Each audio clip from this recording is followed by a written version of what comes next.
I want to start off to thank everyone for their patience. I spoke about it yesterday. I know that the suspect's name had kind of made it out into the social media world that we live in, and that many of you sat and waited until the official notifications were made before putting that information public. I know it's a difficult thing to do in your position, but as the detectives try to do their very best to work such a big case and work it very quickly, we appreciate your patience in allowing us to first be factual and to also at the same time look out for the interests of all the surviving family members that are involved all the way around.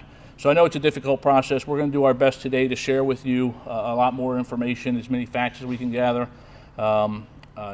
Before I start, I have to, again, from behalf of the Sheriff's Office, men and women that work here, part of our agency, and all those represented by the men and women of law enforcement, and our county executive who's been at our side through each one of the tragic events we've had in our county, offer our thoughts and prayers to the families and to the victims of yesterday's senseless violence. As I maintained, as we receive confirmed information, we're going to share it to you, so keeping true to that word is the purpose of today's press conference. As we step through this to the best of our ability, I know so many people out in the public are looking to make some sense of this. And there's just no way to make sense of something that's so senseless. So that's not going to be a result of today. There's still a lot of questions that we don't know, and frankly, when someone does something like this, such violence against other human beings, we're never going to make sense of it or understand it fully, but we're going to give you as many facts as we can. So yesterday at 6:30 a.m., our suspect, a temporary employee assigned to work at Rite Aid for less than 2 weeks, arrived at work. She was hired as part of the upstaffing for the holiday season. She entered at 6:30 through the front door of the business. For reasons unknown, she then left the building at about 7:21 a.m., returned to her home in Baltimore County, and then drove back to the place, to the Rite Aid warehouse, arriving at the gate at about 8:35 a.m. She's on the parking lot for some time. There's no camera views of that, but we do know she enters the front door of the building at 8:53 a.m. and at 9:05 she is seen on camera exiting the building through the front reception area, pulling a hooded shirt over her head, and that's when the shooting begins. She shoots her first victim outside before re-entering the business at 9:07. There are some other shots that are fired outside, but they do not hit anyone.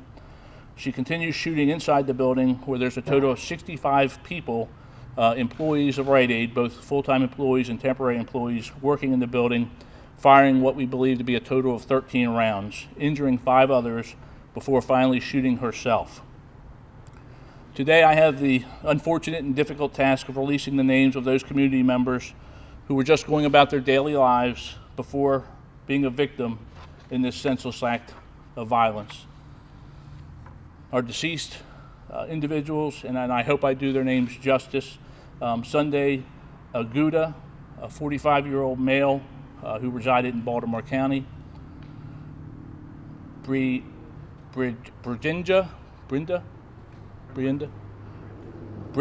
Bindra Geary, 41-year-old female, also from Baltimore County, who's deceased. And Halen Reyes, a 41-year-old female from Baltimore City, who was deceased. These 3 victims were shot inside the business. The surviving, the first one, I think I said it was a female, did I? I want to be accurate. So Sunday Aguda, 45-year-old male from Baltimore County, he was the individual who was shot outside on the parking lot and is deceased, and the 2 female victims, Geary and Reyes, were both shot inside the business.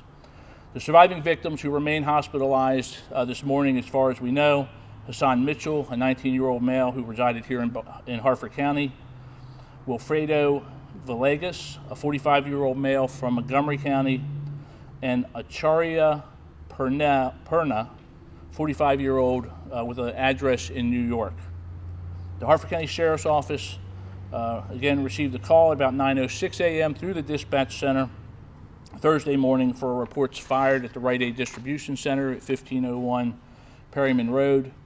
Immediately, deputies, officers, and first responders responded to assist any victims and locate the suspect. From the time of dispatch, there were law enforcement assets on scene within 5 minutes.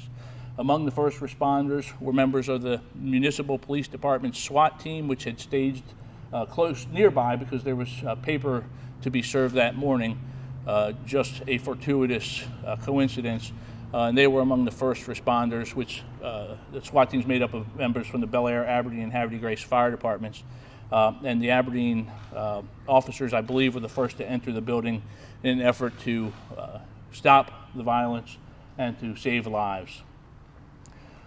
Law enforcement, fire, and EMS, as they continued to arrive on the scene, were paired with deputies, troopers, and officers in order to get into the building, utilizing the Rescue Task Force model that we have been working with the municipal agencies and working within our agency to implement following or just before the advanced granite solution in October of last year is when we started that initiative, and it proved, unfortunately, useful again yesterday.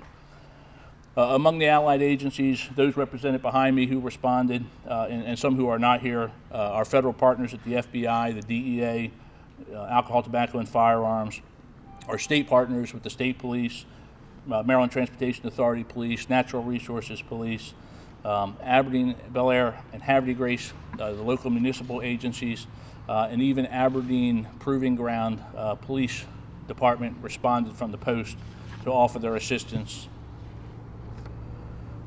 The lone female suspect, again age 26, with the last known address in Baltimore County, died at the hospital from an injury, self-inflicted, a gunshot wound to the head.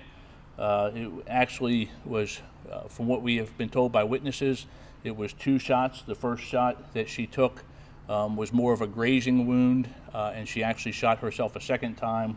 It was the fatal injury, and that is as reported to us from eyewitnesses at the scene. The weapon used was a Glock 17 9mm. Last night our investigators determined that the handgun is legally owned and purchased by the suspect in March of this year. A motive for this senseless crime is still under investigation. As I said at the outset, we're not going to find one because there's never going to be one. But overnight the detectives interviewed family members and friends and executed a search warrant at the White Marsh residence of the shooter, looking for some motive or some cause. While no evidence directly related to the shooting was recovered, evidence that the shooter was suffering with a mental illness was identified. Friends and family members relate to detectives that over the last 2 weeks she had become increasingly agitated and that they were concerned for her well-being. As far as the scene, assistance rendered from the Rite Aid Corporation, the Red Cross, and mental health first responders from around the state all responded to provide support to the victims and their families, as well as to our first responders, police, fire, and EMS. As we know, we are part of a very caring community, as has been put to the test many times before, and again, they have not let us down today.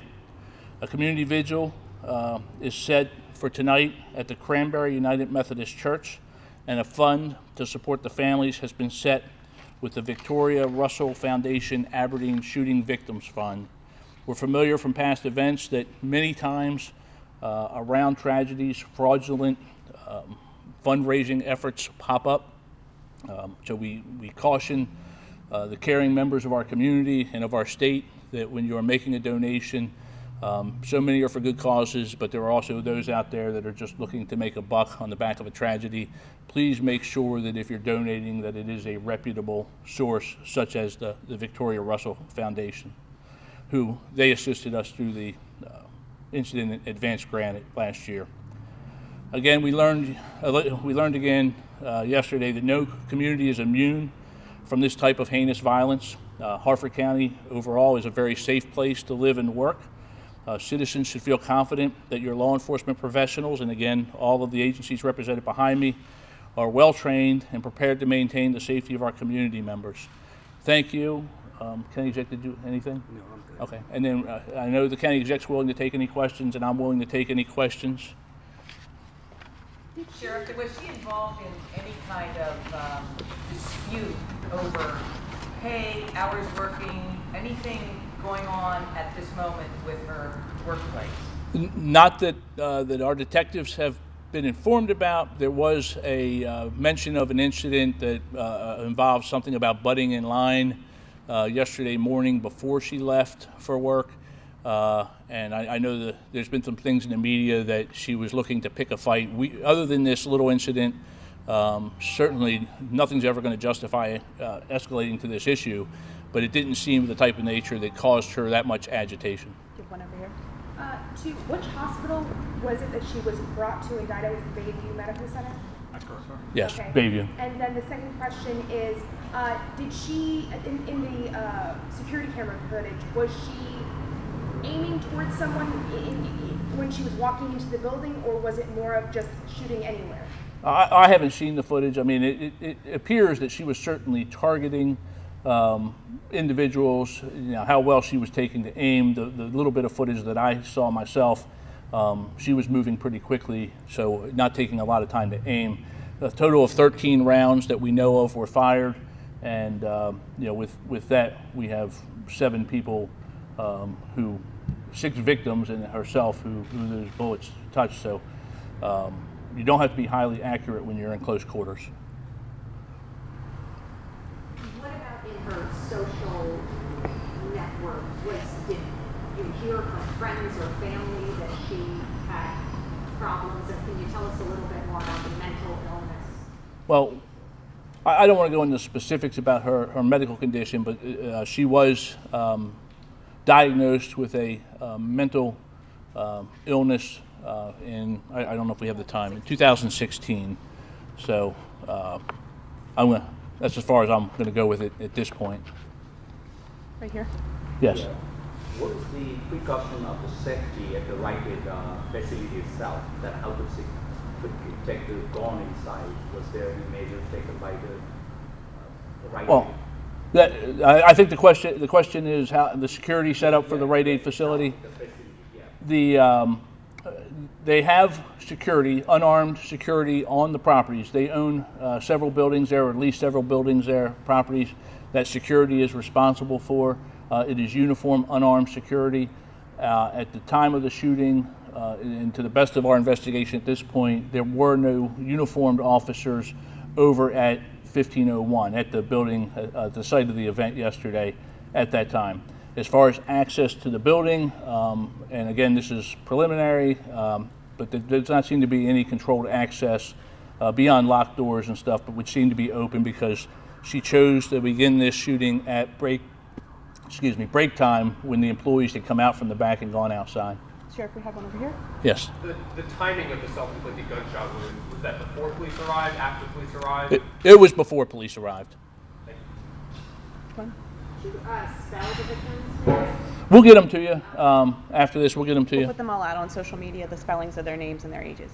I'm a little confused on how could she legally purchase a gun if she had mental illness that had been diagnosed? There's a process, and it's my understanding now the gun was legally purchased, even in light of this, because it didn't meet the standards for a refusal under Maryland law, which is kind of two-pronged. What was the caveat? Correct. There's a period of commitment. I'm going to let Major Davis come up and answer for the. Oh, Major Simmons probably. Oh, He's on the end. At the microphone, please. In this particular situation, there are 2 caveats that must be met in order to be prohibited under state law. Both caveats were not met. One was, and that was she was diagnosed with a mental illness or disorder, as it's called in the law. The second is that she has to show a propensity of violence to herself or others pre-application, which that was not present. We have not been able to determine that that's the situation. thank you. Thank you. Sheriff, I've heard a sister that when right before she shot herself yesterday, it may have been an employee who, following the, run, hide, fight mantra, cornered her. I don't know another way to say that, except that he may have been the one that really forced this to an end.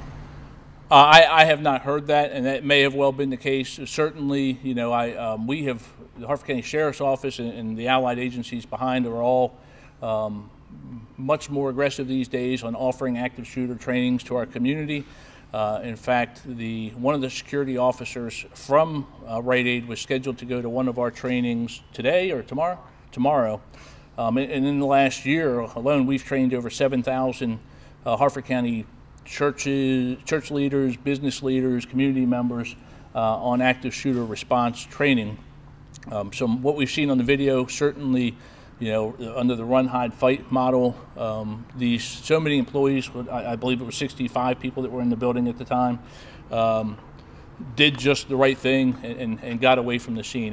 Jane, I have not heard that somebody confronted, but in the traditional active shooter, it's a shame that we have to say such a thing because having a female active shooter is so unusual. But in the traditional active shooter, we see shooters shoot until they have enough rounds just to end their own life at the end of their own carnage. So, Sheriff, has the frequency of these active shooter trainings within your department increased since last year's shooting in Edgewood? Oh, greatly so. Yeah, we were doing some before, but we have greatly increased, and I think that's probably true of any police department, probably across the nation. And then we have right next to him. Sheriff, is there any evidence or anyone you've interviewed who said that she said anything during this whole encounter? And do you know what her job position was? Did she have a security job position? She did not, and that's something that we've heard out in the rumor mill, and it's something that detectives have explored. At one point in time in the past, apparently she has worked as a security officer and had a valid Maryland handgun permit, which expired, I believe it was in May of 2018. She was not employed in any sort of security capacity. We believe, detectives believe that in that gap where she left work, that she went to the house and retrieved her firearm, and she also brought with her pepper spray and a pair of handcuffs that were found on her body. That there was no forewarning, or other than her leaving, there was really nothing unusual said or done by her, other than that little thing about butting in line in the morning at 7 o'clock at the initial 6:30 at the initial reporting time. When you say butting in line, can you clarify what you mean by that? Just from what detectives have told me, I assume that the process is when they open the doors for the workday, that they come through and probably punch in, and that's the way I'm taking it, that when they punch in for work, that she cut the line to be in front of other people. Okay. And someone had it. And someone said something to her and words were exchanged, but nothing that led to some of the things that we have heard in the press, that there was a more of a strong disagreement. Jeff Hager. Sheriff, is it true that you guys hauled away the suspect's car and did you find anything inside that car? We did. It was not her car that she arrived to work in. It was a friend's car that she brought to work that day. We did locate it on the parking lot there, and detectives have towed it to one of our facilities where a search warrant will be executed later. That has not happened yet, so we do not know if there's any other information, a note or a phone or something where we can get additional information as to a possible motive. Can you, I don't know if you could do it, or if the Aberdeen, you said, was the first responding Right. unit, if they could kind of describe what they saw when they walked in the middle of the building, were people already crouched down, where did they see the shooter, or the shooter had already? Initial responders, and Chief Traber's here with us. I'll let him see if he has anything additional. But initial responders, she was already down, and in fact, it was an Aberdeen officer, not knowing that she was a suspect who drugged our shooter out of the warehouse area into another area, into an area where they could, try to provide first aid. So he actually moved her, and she was still alive, leaving the scene, on life support and life-saving measures. Leaving the scene. As you know, she died at the hospital. Henry, you have anything additional? Nothing. We don't have any of the individual officers who were there, but an absolutely outstanding job. And as I said, no hesitation on the part of law enforcement to get into the scene in a hope and in an effort to try to stop the shooting, but it had already stopped by her self-inflicted gunshot. I don't know if you've talked to the Rite Aid Distribution Center at all. They don't seem to be releasing any information at this time about the security of the warehouse or what sort of training procedures they've already had in place for their employees. Do you know anything of those procedures quite yet? I do not. I do not, and our detectives will be speaking with them.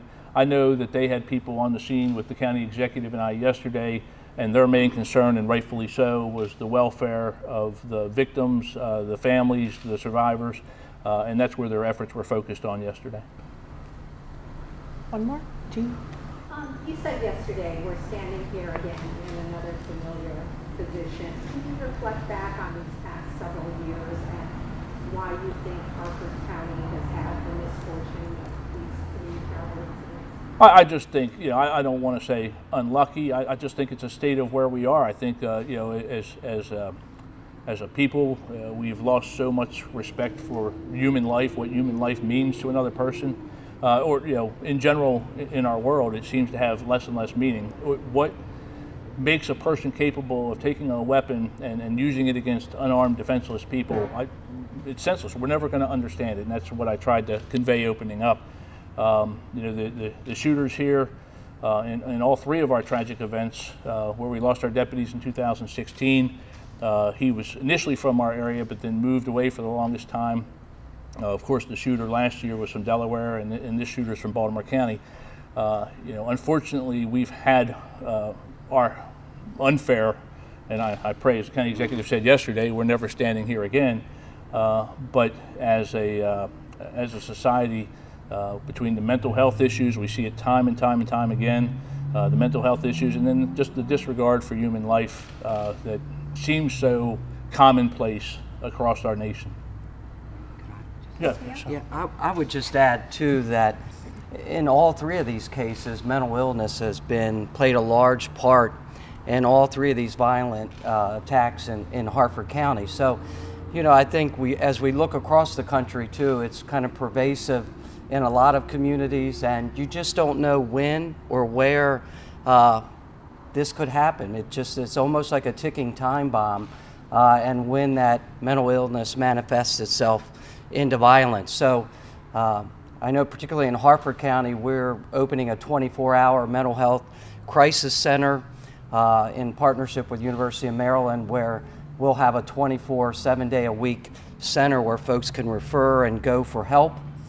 We've launched a civility program teaching parents, family members to be able to identify mental illness and some of the characteristics there, because we want to make sure that if we see someone that's having struggles, that we can get them help as part of our efforts to stem the tide of violence. And then finally, I think nationally, when you look at mental illness and the ability for handgun permits and firearm permits, I think that is something definitely that needs to be updated when you look at when and where mental illness was treated, how it is flagged, and so forth. Many of our school shootings we see are you know, related to mental illness in some shape or fashion. So in a public policy thing nationally, that's probably something we need to update or take a look at. And only one last thought as the county executive speaking comes to mind. As I said, you know, there were family members, people close to this individual who had concerns. You know, we stress that message: see something, say something. School safety, you know, that's our keynote there. You know, the key thing that we try to get out to our community. Terrorism, drugs. If you see something, say something. In this instance, you know, there were some indicators that people had concerns about, and you know, you can always what if things to death. But we know that the authorities were not notified that they had some concerns. Okay. Thank you very much. Christy, anything? That will be our final. All right, and so you just heard from Harford County officials updating us on yesterday's shooting in Aberdeen, and a number of things are revealed. We know that now that Snocia Mosley suffered from mental illness. We're told that she arrived at work yesterday around 6:30. Around 7:21, she left, went home, got pepper spray, a handgun, and handcuffs. There was some sort of incident in the morning with someone butting in line. She was able to get that gun legally in March, despite having a mental illness, because she did not meet 2 standards under Maryland law. That was being diagnosed with a mental disorder and the propensity of violence to herself or others. Let's go to lead investigative reporter Jane Miller. We're going to check back in with Jane in just a minute, but those are some of the things that stand out to me. We did release the names of the victims, a very diverse group of victims. They're from Baltimore County, someone from New York, someone from Montgomery County, the youngest 19, a number of the others are, and the oldest 45. We also learned that she had some sort of work in security, but nothing more than that. We can now go to lead investigative reporter Jane Miller. Jane, a lot coming out here. What stands out to you?